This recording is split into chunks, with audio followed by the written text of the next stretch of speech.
It's inconceivable for someone lacking an academic background like yours to be involved in teaching, particularly since it could adversely impact her academic performance. Upon discovering that I was providing academic support to my niece, my sister-in-law directed her anger towards me. Sophia, why are you associating with someone like her? What if you end up like her? My sister-in-law seemed to perceive my presence as something detrimental, her cold attitude testing my patience. Amy, think before you speak. Who do you think contributes to our comfortable life? Isn't it because Mary works hard at home? In response to my mother-in-law's gentle words, my sister-in-law became even more emotional. Why are you defending her? Isn't it her duty to handle household chores? She's not just doing housework. She works hard and contributes a lot to the household. You just gallivant around without contributing. If anything, you should be grateful to Mary. Do you really believe she's working earnestly? I can't imagine someone like her being interested in essential tasks. My sister-in-law then impulsively grabbed my desktop computer and threw it out of the window. What are you doing? You're probably pretending to work hard without achieving anything. Leave this house immediately. I rushed outside to check on my computer, but it was damaged beyond repair. I had also lost valuable work data. Her immature actions genuinely shocked and disappointed me. I couldn't fathom continuing to live together under such circumstances. I had been tolerating it for the sake of my relationship with my husband and mother-in-law, but this incident pushed me beyond my limits. I left a message and decided to return to my parents. I am Mary, 29 years old. Last year, I started a new life with my beloved husband, Scene. Initially, we imagined living in a city apartment as we both worked nearby. However, Scene was always concerned about his mother's health, as she often experienced knee pain due to her previous job. Walking even a short distance required frequent breaks. Knowing this, we suggested living together. Upon hearing our proposal, she brightened up and said, "Mary, you want to live with us? I'm so happy." She's a genuinely kind-hearted person and warmly welcomed me. However, my sister-in-law, Amy, was fixated on academic backgrounds. During our first family meal, my educational background came up, and her demeanor changed. "Mary, you didn't go to college, right? Why would Scene choose someone like you?" She spoke to me in a somewhat harsh manner. "Sis, that's not a nice thing to say. Mary graduated from a national university, and Scene and I graduated from a famous private university. Couldn't you find someone smarter and more charming? What's the merit of marrying someone with a lower education?" My mother-in-law reprimanded Amy, saying, "Stop it, Mary." I'm sorry for the rude things she said, but I was already left speechless. I grew up with my hardworking mother after losing my father at a young age. Unable to afford college, I started working. In such circumstances, I was fortunate to work at a tax accountant office, and another opportunity came my way. My boss encouraged me, saying, "Why don't you try getting a certified public accountant qualification, Mary? I believe you can do it." Encouraged by his support, I embarked on a new challenge, hoping to secure better job opportunities, increase my income, and better support my mother. My husband understood my aspirations and conveyed my efforts to my sister-in-law. However, she remained cold and indifferent. Despite my genuine intentions, my sister-in-law's words cut deep when she uttered, "If Mary becomes pregnant, I hope the child won't take after her and will be intelligent." These words struck me unexpectedly, making me question if my feelings stemmed from having only a high school diploma. Perplexed, I chose not to escalate the situation, refraining from further discussion. Subsequently, my sister-in-law would frequently mock me over trivial matters, commenting on my cooking speed or reminiscing about her university days during casual conversations, seemingly to taunt me. What bothered me more was that she imparted similar comments to her daughter, Sophia. Sophia, being a kind-hearted child, obediently listened to her mother's words. My sister-in-law had high expectations for Sophia, now preparing for her junior high school entrance exam at S Academy Junior High. Although my sister-in-law took a part-time role there without a teaching license, she did it to avoid additional responsibilities. In front of me, she would deliberately tell Sophia, "Let's work hard together for the future." Frustrated, I bit my lip, lacking the courage to confront my sister-in-law and not wanting to drag my husband and mother-in-law into any trouble. Despite our infrequent meetings, I told myself that enduring her behavior would be okay. However, an unexpected development awaited us one day. My sister-in-law suddenly arrived at our house, holding Sophia's hand, and casually announced, "Mom, I got divorced. We'll be staying here for a while. Please take care of us." Both my mother-in-law and I were shocked by this sudden news, questioning why it happened so abruptly. My sister-in-law responded with a sigh, stating, "That man was so annoying till the end. He incessantly complained about the smallest things and never listened to me, yet he decided to divorce just because of that." Before my mother-in-law could continue, she stopped herself. "It's not just that," my sister-in-law replied with a bitter smile. "When I asked for alimony during the divorce, he only agreed to pay $600. After being together for so long, I was shocked by the amount. So, I thought it would be better to come back home where I don't have to worry about living expenses. Plus, I wanted to spend more time with you, Mom." She showed a slight smile and held her mother's hand. "I can live peacefully in this house." She then laid back on the sofa, scrolling through her smartphone, with packed bags and boxes scattered around the room. My mother-in-law and I were lost for words, watching this chaotic scene. A look of surprise and confusion was evident on my mother-in-law's face, and I shared those feelings as well. After a while, my sister-in-law handed me some of her clothes, asking, "Mary, can you wash these for me later?" I suggested that they should be sent to the dry cleaners, but she replied, self-centered, "You could do that much for me, right?" From then on, not only did her requests increase, but her troublesome behavior also intensified. One day, I discovered an oil-based pen stain on the laundry, which was clearly her doing. Upon seeing me sigh at the stain, she remarked smugly, "Oh, did I make a little mistake?" Then she added, "People with low education can't even do housework properly, can they? I wonder if there's any value in living for someone as useless as you." Her actions were causing my stress levels to peak. I reached my breaking point and finally decided to discuss it with my husband. "I work all day and still have to deal with housework when I get home. It's a real burden when she purposely makes things difficult." "I understand it's hard for me to see you going through this," my husband replied, listening to me quietly. He promised we'd find a solution together. That night, he confronted my sister-in-law about her behavior. My husband's warm words and actions always gave me a sense of security. However, from the next day, the harassment from my sister-in-law escalated even further. "You think he protects you, don't you? But to others, you just seem overly dependent. Relying only on a man doesn't make you strong. I don't have any intention of being dependent, depending on someone, being protected by them. To others, you might seem like a coward. Can't you stand on your own?" Holding back my emotions became harder with each of my sister-in-law's words.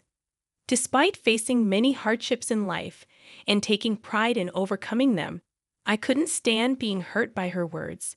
Seeing my distress, my husband seemed wary from the constant confrontations with his sister and began avoiding her. However, my sister-in-law's harassment didn't stop with me. It began affecting Sophia as well. She was keen on getting Sophia admitted to S Academy and was eager to send her to a tutoring school.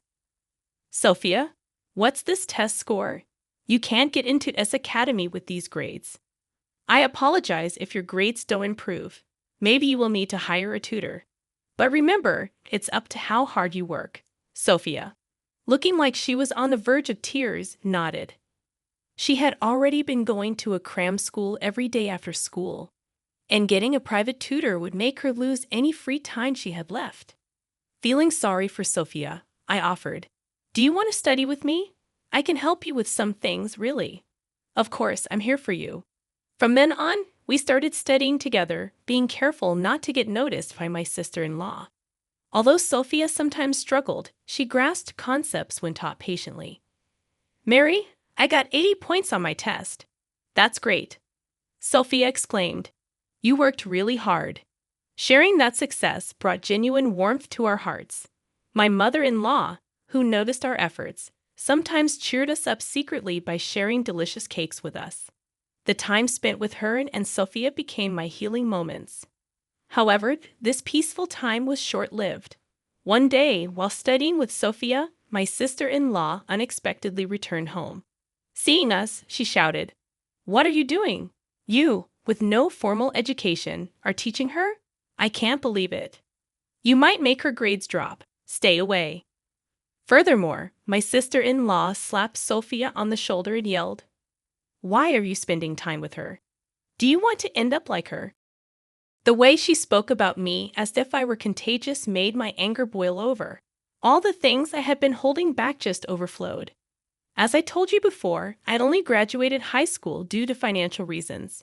Judging someone solely based on their educational background is wrong. What did you say?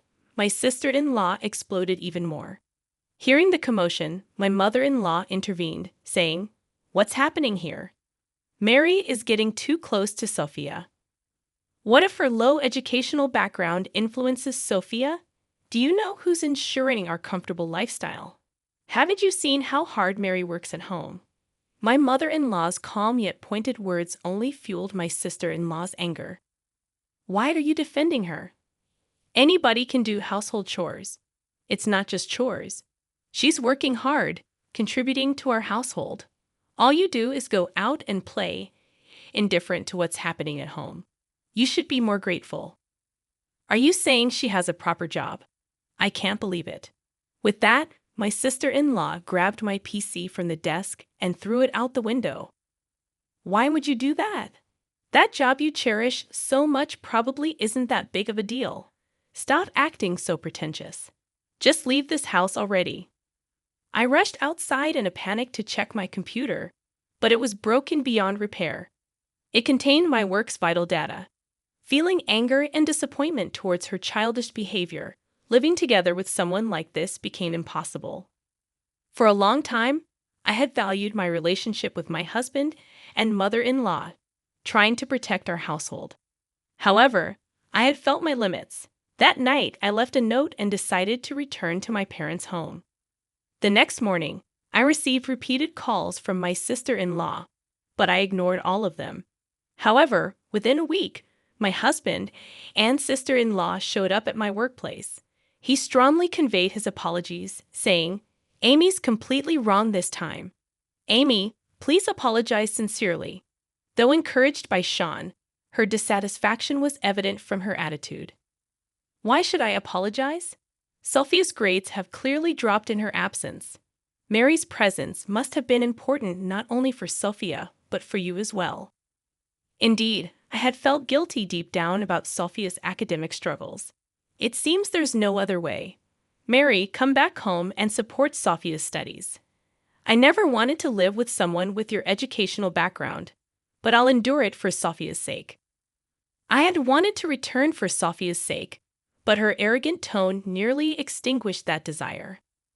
If you truly care about Sophia's education, why don't you teach her yourself, Amy?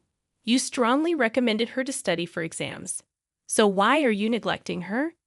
I didn't want to be told anything by someone like you. Encouraged by Sean, her dissatisfaction was evident from her attitude. I encouraged Sophia to study for exams because I don't want her to end up in a lowly position like you. Is that really all there is to it? I want Sophia to grow up to be an elite adult like me. I want her to graduate from a renowned university and build a career like the one I've established at the prestigious S Academy. She continued flaunting her own success. Unable to bear the exchange, my company's director intervened and tried to resolve the matter peacefully. Excuse me. I assume you are Mary's family. Nice to meet you. Yes, that's right. My husband greeted the director politely. I have overheard a little. I'd like to affirm that Mary has shown tremendous capability and contributed significantly to our company. Really? I never thought you'd hire someone with just a high school degree. Education doesn't solely define a person's abilities. Even compared to university graduates, Mary has been producing equal, if not better, results. My director's words left my sister-in-law with a surprised expression. Do you truly believe that? I think educational background determines one's status and value, the director responded. Carly, you mentioned you work at S Academy. May I have your name? My name is Amy Smith. You're Miss Smith. I've heard about your troublesome attitude and behavior. Are you implying Mary has been speaking ill of me? No, I haven't. I've heard about you from Mary, but I have heard about you from the principal and other staff at S Academy. Amy's eyes widened, clearly taken aback. Here's the reason. The director handed her a business card that clearly reads Academy Board Chairman. You're the chairman? Both my husband and I were utterly shocked, lost for words upon understanding the information on the card. Amy's demeanor changed instantly, her eyes filled with fear and surprise. I've heard about your behavior and issues within the academy, delegating your work, shirking responsibilities, and even discriminatory actions towards students. Numerous problems have been pointed out. In a panic, Amy responded, "That's not true." Of course, I was considering a direct response. Upon hearing this, my sister-in-law started to panic. I can't lose my current job. I just got divorced and did stuff to support my daughter and myself. She begged desperately, with a serious look on her face. The principal replied calmly but with deep understanding. Our school's policies and philosophies are clear. We cannot tolerate work behavior like yours. My sister-in-law was devastated and burst into tears on the spot. The next day, an official notice from S Academy confirmed that she had to leave the school. Unable to hide her shock, she returned home in confusion. Afterwards, she locked herself in her room, and occasional voices of anger and dissatisfaction could be heard. This situation started affecting the family dynamics. Her stress was often directed at Sophia, and the tension in the household grew day by day. How can you not even solve this simple problem for a sixth grader? This is unacceptable. You will not rest or sleep until you finish this textbook tonight, so make sure to get it right. Sophia had been studying under this strict guidance day after day, and her fatigue was evident on her face. I was worried she might follow Amy's path. Stop pushing Sophia like this. Think about what you're doing, my mother-in-law interjected, unable to bear the situation. Mom, shut up. I don't want to hear anything you say. Taking the situation seriously, my mother-in-law finally told Amy to leave the house. Amy, you can't stay here any longer. Leave now. Why should I be the one to leave? You're the one pushing Sophia to the brink and harming her mental health. If you care about her as your own daughter, leave this house now. I can't believe you're trying to take my daughter away from me. My mother-in-law asked the distressed Sophia. Sophia, what do you want? Do you want to stay in this house or go somewhere else with your mother? Sophia's answer was clear. I want to stay in this house. I'm scared to be with Mom. Shocked by these words, Amy lowered her head and cried. But my mother-in-law's resolve was firm, and she escorted her daughter out of the house. Reflect sincerely on your actions. What you did can never be tolerated. With that, my mother-in-law closed the door. Afterwards, my sister-in-law ended up losing her job and home. She tried various jobs, but due to her personality, she struggled, and her difficult life continued. With her gone, I returned to my mother-in-law's home and regained our peaceful daily life. Sophia regained her peace of mind and started to smile every day. When we learned that she wanted to continue her studies, we, as a couple, decided to support her. A year later, Sophia successfully passed the entrance exam to S Academy, as her hard work finally bore fruit. We felt genuine relief and joy. Now Sophie continues to work hard towards her dream of becoming a teacher, and we hope to continue supporting the path she has chosen.